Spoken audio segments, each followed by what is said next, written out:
Good morning everyone. তো আজকে আমার মেয়ে আমাকে আরবান কালারের মেকআপ দিয়ে পুরো সাজিয়েছিল। তো সেই সাজটা আমি পরে দেখাবো, কিন্তু মেকআপটা আমি আজকে তুলে দেখাচ্ছি। কারণ মেকআপ কিন্তু রাত্রেবেলা আমরা কেউ রাখি না। আমরা সবাই জানি যে মেকআপ লাগিয়ে শুলে স্কিনের জন্য খুবই ক্ষতিকর। তো আমি আগে ওয়াইপস দিয়ে মুখটাকে ভালো করে পুছে নিলাম, কারণ বয়স তো হচ্ছে, একটু তো স্কিন কেয়ার করা দরকার। 45 বছর হতে যায়, তো স্কিন কেয়ার না করলে সবসময় যে ইয়াংরাই করবে তা তো না, একটু বয়স্কদেরও দরকার ডেলি স্কিন কেয়ার করার। তো এটুকু যদি আমরা ডেলি করি তবু আমাদের স্কিনটা খুব ভালো থাকবে। আমি ওয়াইপস দিয়ে প্রথমে মুখটা ভালো করে পরিষ্কার করে নিলাম। দেখুন আমার মুখ পুরো ক্লিয়ার হয়ে গেছে। এরপর আমি নাইট ক্রিম লাগিয়ে আমি শুয়ে পড়ব।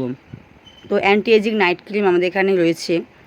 তো আপনি যদি এই দুটো যদি রাত্রেবেলা ডেলি করে শোন, তাহলে দেখবেন সকালবেলা আপনার স্কিনটা পুরো সুন্দর একটা, নিজেই বুঝতে পারবেন যে নরম মসৃণ লাগছে আর মুখটা খুব ফ্রেশ লাগছে।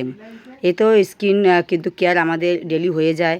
আর ঘুম থেকে উঠে ডেলি আমাদের ফেস ওয়াশটা করাও খুবই দরকার, ডেলি দুবেলা। তো দেখলেন এখানটায় আমি অ্যান্টি এজিং নাইট ক্রিম লাগিয়ে এবার আমি শুয়ে পড়ব। তো এটাই আমি ডেলি করি স্কিনটাকে ঠিক রাখার জন্য।